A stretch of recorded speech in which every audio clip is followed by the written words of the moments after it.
Welcome to news watch. అందరూ బాగున్నారా? ఒక్కసారి అన్ని పిడికిలు లేవాలి. జై తెలంగాణ, జై తెలంగాణ, జై కేసీఆర్. గౌరవనీయులు పెద్దలు, మాజీ మంత్రివర్యులు, మేడ్చల్ నియోజకవర్గ శాసనసభ్యులు, మీ అందరి అభిమాన నాయకులు శ్రీ చామకూర మల్లారెడ్డి గారు, మాస్ మల్లన్న గారు, గౌరవ జిల్లా పార్టీ అధ్యక్షులు సోదరుడు శాసన మండలి సభ్యుడు శ్రీ శంబిపూర్ రాజు గారు, గౌరవనీయులు పెద్దలు మల్కాజ్గిరి పార్లమెంట్ నుండి మన పార్టీ అభ్యర్థిగా పోటీ చేసిన గౌరవ శ్రీ రాగిడి లక్ష్మారెడ్డి గారు, గౌరవనీయులు భువనగిరి పార్లమెంట్ నుంచి మన పార్టీ అభ్యర్థిగా పోటీ చేసిన పెద్దలు శ్రీ క్యామా మల్లేష్ గారు, సోదరుడు పీర్జాదిగూడ మాజీ మేయర్ శ్రీ జక్కా వెంకటరెడ్డి గారు, జవహర్ నగర్ మాజీ మేయర్ సోదరి కావ్య గారు, బోడుప్పల్ మాజీ మేయర్ సోదరుడు బుచ్చిరెడ్డి గారు, సోదరుడు సంజీవ్ రెడ్డి గారు, ఇంకా వేదికపై ఆసీనులైన గౌరవనీయులైన మున్సిపల్ చైర్మన్లు, మాజీ చైర్మన్లు, వివిధ మండలాల పార్టీ అధ్యక్షులు, ఇప్పటిదాకా మాట్లాడిన మా సోదరి నిర్మలమ్మ గారు, అదేవిధంగా ఈరోజు పార్టీలో చేరుతున్న గౌరవనీయులు శ్రీ పోచన్న గారు, అట్లాగే సోదరుడు మధుకర్ గారు, వారితో పాటు ఈరోజు పార్టీలో చేరుతున్న పెద్ద ఎత్తున చేరుతున్న వారందరికీ ఒకసారి గట్టిగా చప్పట్లతో స్వాగతం చెప్పాలని చెప్పి కోరుతాను. మీ పీర్జాది కూడా కార్పొరేటర్లు, గౌరవ కార్పొరేటర్లందరికీ, వేదిక మీద కూర్చున్న తమ్ముళ్ళందరికీ పేరు పేరున హృదయపూర్వకంగా నమస్కారం. ఈరోజు ఘనంగా ఏర్పాట్లు చేసినందుకు ప్రత్యేకంగా పీర్జాది కూడా నాయకులందరికీ పేరు పేరున ధన్యవాదాలు. అందరూ మీరు అన్ని గమనిస్తా ఉన్నారు. మన ప్రభుత్వం పోయి కాంగ్రెస్ ప్రభుత్వం వచ్చి సరిగ్గా 2.5 ఏళ్ళు అయితా ఉన్నది. ముఖ్యమంత్రి రేవంత్ రెడ్డి గారు, అట్లాగే ఉప ముఖ్యమంత్రి బట్టి విక్రమార్క గారు ఎన్నికలకు ముందు ఊదరగొట్టే ప్రసంగాలు చెప్పినారు. ఇష్టం వచ్చిన హామీలు ఇచ్చింది. నోటికి ఎంత వస్తే అంత, ఏది అడిగితే అది, అందరికీ అన్ని ఇస్తామని చెప్పి అడ్డం పొడుగు ఎటుబడితోటి మాట్లాడింది. ఎస్సీ ఎస్టీలకు ఎస్సీ ఎస్టీ డిక్లరేషన్, బీసీలకు బీసీ డిక్లరేషన్, రైతులకు రైతు డిక్లరేషన్, మహిళలకు మహిళా డిక్లరేషన్, మళ్ళా మీదికెళ్లి ఒక 420 హామీలు, వాటి మీదకెళ్లి 6 గ్యారంటీలు అని చెప్పి డబ్బా కొట్టి 6 గ్యారంటీలు 100 రోజుల్లోనే అమలు చేస్తామని చెప్పి పెద్ద పెద్ద మాటలు చెప్పి, అడ్డం పొడుగు మాటలు చెప్పి మొత్తానికి అధికారంలోకి వచ్చింది. కానీ మీరు మేడ్చల్లో మీరు నమ్మలేదు కాంగ్రెస్ పార్టీని, హైదరాబాద్ లో ఎవరు నమ్మలేదు. ఒక్క సీటు కూడా ఓఆర్ఆర్ లోపల ఒక్క సీటు కూడా కాంగ్రెస్ పార్టీకి ఇవ్వకుండా మీరు చైతన్యాన్ని ప్రదర్శించినారు. కానీ జిల్లాలలో మన అమాయక రైతు సోదరులు, ఇంకా కొంతమంది సోదరులు రకరకాలుగా నమ్మి కాంగ్రెస్ పార్టీకి అవకాశం ఇస్తే ఇలా రేవంత్ రెడ్డి గారు ముఖ్యమంత్రి పదవిలో కూర్చున్నారు. ఏమన్నారు వాళ్ళు ఎలక్షన్లకు ముందు?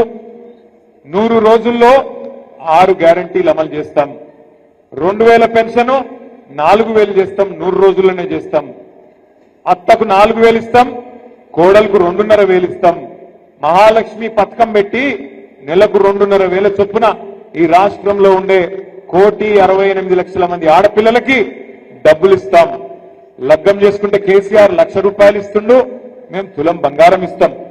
చదువుకుంటే ఆడపిల్లలకు స్కూటీలు ఇస్తాం. 10వ తరగతి పాస్ అయితే 10,000 నెలకు, 12వ తరగతి పాస్ అయితే 15,000, డిగ్రీ పాస్ అయితే 25,000, పీజీ చేస్తే 1,00,000, పిహెచ్డి చేస్తే 5 లక్షలు. ఇట్లా ఆషాఢం సేల్ లెక్క ఇష్టం వచ్చిన బంపర్ ఆఫర్లు ఇచ్చుకుంటా తిరిగింది. ఇష్టం వచ్చినట్టు మాట్లాడి ఓట్లు వేయించుకున్నారు. ఇవాళ ముఖ్యమంత్రి గారిని అడిగితే, ఏమయ్యా ముఖ్యమంత్రి గారు, మరి 100 రోజుల్లోనే 6 గ్యారంటీలు అంటివి, ఇన్ని మాటలు చెప్తేవి కదా, 2,000 పెన్షన్ ఎక్కడ పోయింది, 15,000 రైతు భరోసా ఎక్కడ పోయింది, మహిళలకు చెప్పిన 2,500 ఎక్కడ పోయింది, తులం బంగారం ఎక్కడ పోయింది, స్కూటీలు ఎక్కడ పోయినాయి, విద్యా భరోసా కార్డులు ఎక్కడ పోయినాయి, ఇంకా నువ్వు చెప్పిన మిగతా డిక్లరేషన్లు హామీలు ఎక్కడ పోయినాయి ముఖ్యమంత్రి గారు అంటే, ఆయన చెప్తున్నాడు నిన్నగాక మొన్న ఆదిలాబాద్ లో ఒక ముఖ్యమంత్రి నోట్లకెళ్ళి మాట్లాడకూడని మాట. ఏమంటాడు? ఎంత కండలు తిరిగిన వస్తాదైనా, ఎంత కండలు తిరిగిన పహల్వాన్ అయినా 3 నెలల్లో పిల్లలు పుట్టియలేడు కదా అంటాడు ముఖ్యమంత్రి గారు. నేను అడుగుతున్నా, అయ్యా ముఖ్యమంత్రి గారు, 3 నెలల్లో పిల్లలు పుట్టరని మా అందరికీ ఎరికే, మా అందరికీ తెలుసు, మనిషి అనేటువంటి అందరికీ తెలుసు. కానీ నీ గవర్నమెంట్ వచ్చి 30 నెలలైంది. సరే 3 నెలల పిల్లలు పుట్టారు మాకు తెలుసు, కానీ 30 నెలల పిల్లలు పుట్టకపోతే మరి ఏమనాలే, నిన్ను ఏమని పిలవాలని నేను అడుగుతున్నా. 30 నెలలైంది కదా, 100 రోజులు అంటివి కదా, 6 గ్యారంటీలను అడ్డపొడు మాట్లాడుతీవి కదా, మరి 30 నెలలు దగ్గర పడ్డది, ఇప్పటి వరకు అత్తలేదు పత్తలేదు. గట్టిగా మాట్లాడినావు అనుకో ఒక కేసు పెడతా అంటాడు, ఇంకొద్దిగా గట్టిగా మాట్లాడినావు అనుకో నీ లాగుల తొండలు ఇడిచి పెడతా అంటాడు. ఈ బగ్గడు మాటలు తప్ప, చిల్లర మాటలు తప్ప ఒక్కటంటే ఒక్కటి మంచి పని చేయలేదు. ఇప్పుడే మల్లారెడ్డి గారు చెప్తా ఉన్నారు, సోదరుడు జక్కా వెంకరెడ్డి గారు చెప్తున్నారు, మన ప్రభుత్వం ఉన్నప్పుడు గరీబులను కడుపులో పెట్టుకొని చూసుకున్నాం. మన ప్రభుత్వం ఉన్నప్పుడు ఎవరైనా తెలిసో తెలియకనో ఆడనో ఈడనో గవర్నమెంట్ జాగాలు ఇల్లు కట్టుకుంటే వాళ్లకు అవకాశం ఇచ్చి వాళ్లకు ఆనాడు పట్టాలు ఇచ్చినాం. జీవో నంబర్ 59 కింద, జీవో నంబర్ 58 కింద 2,50,000 మందికి, ఒకరికిద్దరికి కాదు 2,50,000 మందికి పట్టాలు ఇచ్చింది కేసీఆర్ ప్రభుత్వం. 2,50,000 మందికి. అట్లాగే హైదరాబాద్ మహానగరంలో 1,00,000 డబుల్ బెడ్రూమ్ ఇల్లు కట్టుకున్నాం. ఇట్లా మనం మంచి పనులు చేసుకుంటూ పోయినాం. 200 పెన్షన్ను 2,000 చేసుకున్నాం. ఆడపిల్ల పెళ్లి చేసుకుంటే కళ్యాణ లక్ష్మి పేరు మీద ఒక మేనమామలాగా 15 లక్షల మంది ఆడపిల్లలకి 1,116 రూపాయలు కేసీఆర్ గారు పెట్టిండు. అట్లాగే ఆడపిల్ల కడుపులో మరి ఒక బిడ్డ పడితే అమ్మ ఒడి అని పెట్టి ఇంటికాడ కారులో ఎక్కించుకొని దవాఖానకు తీసుకుపోయి దవాఖానల ప్రసూతి అయితే సర్కార్ దవాఖానల కేసీఆర్ కిట్ ఇచ్చి ఆడపిల్ల ఉడితే మహాలక్ష్మి ఉట్టిందని చెప్పి 13,000, మగపిల్లగాడు ఉడితే 12,000 రూపాయలు. ఇట్లా ఒక మానవీయమైన పద్ధతిలో అందరినీ మంచిగా చూసుకున్నాడు కేసీఆర్ గారు. అట్లాగే ప్రాజెక్టులు కట్టిండు, రోడ్లు కట్టిండు, మున్సిపాలిటీలు బాగా చేసిండు, గ్రామాలు బాగా చేసిండు. కాబట్టే భూముల ధరలు కూడా పెరిగినాయి. మీ రంగారెడ్డి జిల్లాలో, మేడ్చల్ జిల్లాలో, హైదరాబాద్ చుట్టూతా బ్రహ్మాండమైన రియల్ ఎస్టేట్ భూమి వచ్చింది. మళ్ళీ ఇవాళ ఏమైంది ఆలోచన చేయండి మీరు. ఇవాళ పరిస్థితి ఏంది? పూర్తి స్థాయిలో రియల్ ఎస్టేట్ డామ్ అన్నది. పైసలు లేవు మార్కెట్లో ఎవరి దగ్గర. వీళ్ళు ఇండ్లు కట్టుడు కాదు, కూలగొట్టుడే ఉన్నది. హైదరాబాద్ లో ఒక్క ఇల్లు మంజూరు చేయలే కొత్తది, కానీ కొన్ని వేల ఇండ్లు బుల్డోజర్లు పెట్టి కూలగొడతా ఉన్నాడు రేవంత్ రెడ్డి. చూస్తా ఉన్నారు మీరు. ఒకరోజు అమీన్పూర్ లో, ఇంకొక రోజు కుకట్పల్లిలో, ఇంకొక రోజు ఇక్కడ సాయి ప్రియ లేఅవుట్ లో, ఫిర్జాదిగూడలో, ఎక్కడో దగ్గర బుల్డోజర్ పెట్టుడు, గరీబోళ్ళ ఇండ్లు కూలగొట్టుడు తప్ప ఒక్క మంచి పనన్నా చేసిండా? దయచేసి ఆలోచన చేయండి. ఇక్కడికి వచ్చిన మిత్రులను, ఈరోజు పార్టీలో చేరుతున్న మిత్రులను నేను ఒక్కటి కోరుతా ఉన్నా. మనం ఇవాళ కొట్లాడుతున్నది అధికారం కోసం కాదు. మనం కొట్లాడుతున్నది మన కొత్తగా ఏం కాదు అధికారం. 10 ఏళ్ళు అధికారంలో ఉన్నాం. కానీ ఇవాళ కష్టపడి సాధించిన తెలంగాణ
ఇట్లున్నది. కాంగ్రెస్ పాలన ఇట్లున్నది, ఒక ఇట్లున్నది. పొద్దున పూట ఎండాకాలంలో కరెంట్ ఉండదు, తెల్లారి 3టికే ఫ్యాన్ బంద్ అవుతుంది, బయటికి పోదామంటే దోమలు. ఈ రోజు పరిస్థితి ఎట్లా ఉందంటే నిజంగా కూడా హైదరాబాద్ లో ఎవరన్నా సంతోషంగా ఉన్నారంటే ఇద్దరు సంతోషంగా ఉన్నారు. ఒకటి దొంగలు, రెండోది దోమలు. వీళ్ళిద్దరే సంతోషంగా ఉన్నారు. భూములు దోసుకునే దొంగలు, కాంగ్రెస్ దొంగలు హైదరాబాద్ చుట్టూ అడ్డమైన కార్యక్రమాలు చేసుకుంటూ ఇవాళ భూముల మీద పడ్డారు. పొంగులేటి శ్రీనివాసరెడ్డి, రేవంత్ రెడ్డి, వాళ్ళ అన్నదమ్ముళ్ళు మొత్తం ఒకటే ఇరుసుకపడ్డారు మేడ్సల్లా. ఇంకో దిక్కు దోమలు. హైదరాబాద్ లో మనకు హిమాయత్ నగర్ దగ్గర దోమలగూడ అని ఒక ఊరుంటది, దోమలగూడ అని ఒక కాలనీ ఉంటుంది. నేను మొన్న అందుకే అసెంబ్లీలో చెప్పిన, మీరు మొన్న రేవంత్ రెడ్డి గారు మొన్న ఈ మధ్యన మీరు మన్మోహన్ సింగ్ పేరు మీద ఒక రోడ్డు పెట్టినవాట, డొనాల్డ్ ట్రంప్ పేరు మీద ఒక రోడ్డు పెట్టినమాట. అవన్నీ కాదురా భయ్, ఒక పని చేయి.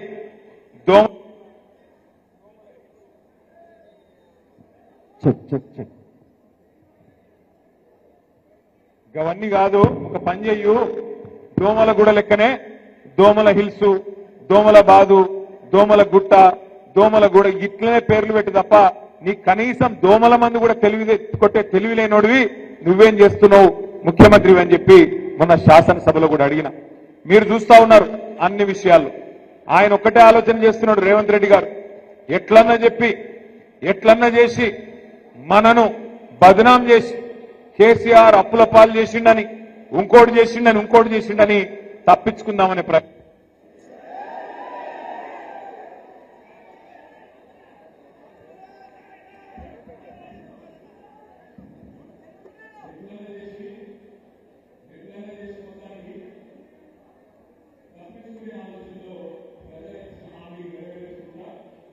ఆలోచనలు ఉన్నారు, కానీ వదిలిపెట్టే సమస్య లేదు. వాళ్ళు ఇచ్చిన 420 హామీలు అమలయ్యేదాకా, వాళ్ళ 420 పార్టీని గద్దె దించేదాకా వదిలిపెట్టకుండా కొట్లాడదామనే మాట గట్టిగా మీ అందరికీ నేను మళ్ళొక్కసారి విజ్ఞప్తి చేస్తా ఉన్నా. ఇంకొక పార్టీని కూడా మనం కంట కనిపెట్టుకొని ఉండాలి. ఇవాళ భారతీయ జనతా పార్టీ వాళ్ళు కేంద్రంలో అధికారంలో ఉన్నారు. ఇప్పుడు నేను రాంగా చూసుకుంటూ వచ్చిన ఈ ఉప్పల్ ఫ్లైఓవర్, అది భూమి పుట్టినప్పుడు పుట్టింది, ఇంకా కడుతూనే ఉన్నారు. మనం హైదరాబాద్ లో 42 ఫ్లైఓవర్లు కట్టినాం, ఒక 4-5 ఏళ్లలో కట్టేసినాం. వీళ్ళు అది కేంద్ర ప్రభుత్వ ప్రాజెక్ట్, అది మేము కడతాం రాయ్యా అంటే కాదు మేమే కడతామని తీసుకున్నారు. అది నేషనల్ హైవే, జాతీయ రహదారి, మేమైతేనే కడతాం, మేమే సిపాయిలమని తీసుకున్నారు. ఏమైంది మరి ఈరోజు? 8 ఏళ్ళు ఏమో అయ్యింది, ఇంతవరకు అతి లేదు గతి లేదు. ఉప్పల్ నుంచి నారాపల్లి వరకు కింద రోడ్లు నరకం, పైన ఫ్లైఓవర్, అది పూర్తి అయితేనే లేదు. ఈ రకంగా భారతీయ జనతా పార్టీ కూడా ప్రజల సమస్యలు కానీ తెలంగాణ కోసం కానీ చేసిందేమీ లేదు. ఇంకా మీదికెళ్ళి ఒక కొత్త కుట్ర కూడా తెరలేపుతున్నట్టుగా కనబడతా ఉన్నది. కొత్తగా మరొక కుట్ర కూడా చేస్తున్నది భారతీయ జనతా పార్టీ. మీరు చూసింటారు ఇవాళ పేపర్లలో సీట్లు పెరుగుతున్నాయి, అసెంబ్లీ సీట్లు, పార్లమెంట్ సీట్లు అని ఇవాళ పేపర్లో మీరు చూసే ఉంటారు. కానీ అందులో కూడా ఏదో కుట్ర జరుగుతున్నట్టుగానే కనబడతా ఉన్నది. ఎందుకంటే బయటికి ప్రధానమంత్రి మాట్లాడినప్పుడు, నిన్నగాక మొన్న కేంద్ర మంత్రి కిషన్ రెడ్డి మాట్లాడినప్పుడు 50% సీట్లు పెంచుతున్నామని చెప్పింది. అంటే 110 ఉంటే 179 అవుతుంది, 60 సీట్లు పెరుగుతాయని చెప్పింది. 17 సీట్లున్నాయి పార్లమెంట్ లో, 26 అవుతాయని చెప్పిండ్రు. కానీ బిల్లు పెట్టిండ్రు, రేపటి నుంచి పార్లమెంట్ పెట్టిండ్రు. బిల్లులో మాత్రం 50% ముచ్చట లేనే లేదు. అంటే చెప్పేదొకటి చేసేదొకటి. మీరు ఒక్క మాట యాది పెట్టుకోండి, భారతీయ జనతా పార్టీ ఎన్నటికి కూడా తెలంగాణకు మిత్రుడు కాదు. ఆనాడు 2014లో ఆంధ్రప్రదేశ్ పునర్విభజన చట్టంలోనే సీట్లు పెంచుదామనే ఆలోచన ఆ చట్టంలోనే ఉన్నది. కానీ ఆ చట్టాన్ని తుంగలో దొక్కిందే భారతీయ జనతా పార్టీ. మళ్ళీ ఈ రోజు సీట్ల పెంపు పేరు మీద మళ్ళీ కొత్త డ్రామా చేస్తూ మహిళా రిజర్వేషన్ అని చెప్పి తీసుకొస్తా ఉన్నారు. మహిళా రిజర్వేషన్ కు మేము అనుకూలమే. మహిళా రిజర్వేషన్ ఖచ్చితంగా సమర్థించిందే కేసీఆర్ గారు, మన పార్టీ. శాసనసభలో, శాసన మండలిలో తీర్మానం చేసి కేసీఆర్ గారి నాయకత్వంలో మహిళలకు ఖచ్చితంగా చట్టసభల్లో 33% ఇయ్యాల్సిందే. మేము ఇక్కడ మార్కెట్ కమిటీలో ఇచ్చినాం, స్థానిక సంస్థల్లో 50% ఇచ్చినాం, మీరెందుకు ఇయ్యరు అని చెప్పి శాసనసభలో, శాసన మండలిలో తీర్మానం చేసి పంపిందే కేసీఆర్ ప్రభుత్వం, బీఆర్ఎస్ పార్టీ. దాని విషయంలో ఇబ్బంది లేదు. కానీ డీలిమిటేషన్ పేరు మీద దక్షిణాది రాష్ట్రాలకు, తెలంగాణకు, ఆంధ్రకు, తమిళనాడుకు, కర్ణాటకకు, కేరళకు, పాండిచ్చేరికి అన్యాయం చేస్తామంటే మాత్రం ఎట్టి పరిస్థితుల్లో ఊరుకోము. ఎట్టి పరిస్థితుల్లో బీజేపీకి సమర్థన ఇచ్చే ప్రసక్తే లేదు. ఒక్క మాట మాత్రం పక్కా, ఇవాళ 24% వాటా దక్షిణాది రాష్ట్రాలకు పార్లమెంట్ లో ఉన్నది. దాన్ని యథాతథంగా మెయింటైన్ చేయాల్సిందే. లేకపోతే మాత్రం ఎట్టి పరిస్థితుల్లో తిరుగుబాటుకు, పెద్ద ఉద్యమానికి కూడా బీఆర్ఎస్ఏ నాయకత్వం వహిస్తుంది. అవసరమైతే కేసీఆర్ గారే ముందుండి నడిపిస్తారనే మాట కూడా నేను భారతీయ జనతా పార్టీకి, కేంద్ర ప్రభుత్వాన్ని కూడా చెప్తా ఉన్నా. ఇంకొక మాట కూడా గుర్తుపెట్టుకోవాలి మనందరం కూడా. ఇవాళ సందిట్లో సడేమియా లెక్క కాంగ్రెస్ బలహీనమైంది కాబట్టి మాకేమన్నా ఛాన్స్ దొరుకుతుందేమో అని చెప్పి మీ మేడ్చల్లో కూడా మొన్న బీజేపీ వాళ్ళు ప్రయత్నం చేసింది. కానీ మల్లారెడ్డి గారి నాయకత్వంలో 3 మున్సిపాలిటీలుంటే బ్రహ్మాండమైన విజయం సాధించినందుకు గట్టిగా చప్పట్లతో మేడ్చల్ కార్యకర్తలకు, మల్లారెడ్డి గారికి ప్రత్యేకంగా అభినందనలు కూడా నేను తెలియజేస్తా ఉన్నా. రేపు ఇక్కడ కార్పొరేషన్ ఎలక్షన్లలో కూడా 16 చేసుకున్నా 20 చేసుకున్నా 25 చేసుకున్నా ఎన్ని చేసుకున్నా గెలిచేది ఖచ్చితంగా గులాబీ జెండానే. ఖచ్చితంగా గెలిచేది మళ్ళీ కార్పొరేషన్ మీద ఎగిరేది గులాబీ జెండానే. ఎందుకంటే హైదరాబాద్ ప్రజలు విసిగిపోయి ఉన్నారు. మా నగరానికి ఏమైంది, అన్యాయం అయిపోయింది కాంగ్రెస్ వచ్చినాక అనే బాధలో ఈ కరెంటు కోతలేంది, ఈ దోమలేంది, రియల్ ఎస్టేట్ డామ్మనుడేంది, మళ్ళా మంచినీళ్ళ గోసేంది, బాధలో ఉన్నారు ఇవాళ హైదరాబాద్ ప్రజలు. అందుకే దయచేసి నేను ఇక్కడికి వచ్చిన మా నాయకులు, మా సోదరులందరినీ, సోదరిమణులందరినీ కోరుతా ఉన్నా, ఎలక్షన్లు సెప్టెంబర్లోనో అక్టోబర్లో పెడతారట. ఈ లోపల పెడతారు కావచ్చు, ఆగస్టు సెప్టెంబర్లో. సరే, ఇప్పటి నుంచే పనిలో ఉండుంది. ఇప్పటి నుంచే కలువుని జనాలను గుర్తు చేయండి. మనం 1,00,000 డబుల్ బెడ్రూమ్ ఇల్లు కట్టినాం హైదరాబాద్ లో. వీళ్ళు వచ్చినాక 2.5 ఏళ్లలో ఒక్కటంటే ఒక ఇల్లు కట్టలే, ఒక ఇల్లు మంజూరు చేయలే. ఒక్క ఇల్లు కట్టకపోగా వేలాది ఇల్లు కూలగొట్టింది. ఈ రోజు కూడా కూలగొడుతూనే ఉన్నారు. గరీబోళ్ల వ్యతిరేక ప్రభుత్వం ఇది, బుల్డోజర్ ప్రభుత్వం ఇది. ఇట్లాంటి ప్రభుత్వాన్ని కొనసాగనిస్తే, వాళ్ళ కార్పొరేషన్లో ఓటేస్తే మీ ఇల్లే కూలగొడతాడని చెప్పాలి. నేను జూబ్లీ హిల్స్ ఎలక్షన్ లో కూడా చెప్పిన, వెంగళరావు నగర్ అని ఒక డివిజన్ ఉంటుంది, ఆడ పోయి చెప్పిన నేను, మీరు కాంగ్రెస్ కోటేస్తే మీ దగ్గరికి బుల్డోజర్లు వస్తాయని చెప్పి. ఒక 10 రోజుల కిందట వెంగళరావు నగర్ బస్తీ వాళ్ళు వచ్చారు నా దగ్గరికి, సార్ మా మీదికి బుల్డోజర్ వస్తాను సార్, మమ్మల్ని కాపాడు సార్ అని. నేను వాళ్ళకి ఒకటే చెప్పిన, కత్తి వానికి ఇస్తేవి, యుద్ధం నన్ను చేయమని పడుతుంది, ఎట్లయితుంది అని అడిగిన. ఓట్లు వానికేస్తేవి జూబ్లీ హిల్స్ ఎలక్షన్ లో, ఇప్పుడు యుద్ధం నన్ను చేయమంటున్నావు, ఆడికెళ్ళి చేయాలి. రేపు మీరు కూడా అదే అడగాలి. ఓటు మాకేయండి, మీ సమస్య పరిష్కారం మా బాధ్యత అని చెప్పండి. అట్లాగే ఇంకొక విషయం చెప్పండి అందరికీ కూడా, ఓటు అడిగేటప్పుడు ముఖ్యంగా కార్పొరేటర్ ఎన్నికల్లో 2 ఏళ్లలో మళ్ళీ తిరిగి కేసీఆర్ గారు రాబోతున్నాడు, మీకు ఇచ్చే ప్రతి మాట నిలబెట్టుకునే బాధ్యత మాది అనే మాట గట్టిగా చెప్పండి. తప్పకుండా ఇప్పటి నుంచే నిర్విరామంగా ప్రజల్లో ఉండాలని చెప్పి కూడా నేను కోరుతా ఉన్నా. తమ్ముడు మధుకర్ గారు, పోచయ్య గారు, అదేవిధంగా పీర్జాది కూడా మిగతా కార్పొరేటర్లు అందరూ కూడా బ్రహ్మాండంగా పనిచేశారు. వెంకటరెడ్డి గారి నాయకత్వంలో అవార్డులు కూడా గెలుచుకున్నారు మీరు జాతీయ స్థాయిలో. మల్లారెడ్డి గారి నాయకత్వంలో మేడ్చల్ నియోజకవర్గం కూడా బ్రహ్మాండంగా అభివృద్ధి జరిగింది. తను సొంతంగా 60 కోట్ల రూపాయలు పెట్టి మల్లారెడ్డి గారు గ్రామాన కూడా రోడ్లు వేయించిన నాయకుడు మల్లారెడ్డి గారు. కాబట్టి తప్పకుండా మంచి నాయకత్వం ఉంది, పక్కడబందీగా పనిచేసే కార్యకర్తలు ఉన్నారు. అద్భుతంగా కేసీఆర్ గారి ఆశీర్వాదం మీకుంది, విజయం మనదే అనే మాట కూడా మళ్ళొక్కసారి మీకు విజ్ఞప్తి చేస్తూ, ఇంత పెద్ద ఎత్తున పీర్జాదిగూడలో ఈ కార్యక్రమానికి హాజరైన మా సోదరులకి, సోదరిమణులకి ప్రతి ఒక్కరికి పేరు పేరున హృదయపూర్వకంగా నమస్కారాలు. జై తెలంగాణ. గట్టిగా కాంగ్రెస్ అంటే కరెంటు పోగొట్టింది, మీకేమైంది? జై తెలంగాణ, జై కేసీఆర్. అన్నా దయచేసి అందరు కూర్చోవాలి, డిస్టర్బెన్స్ చేయొద్దు. జాయినింగ్స్ ఉన్నాయి సార్, జాయినింగ్స్ చాలా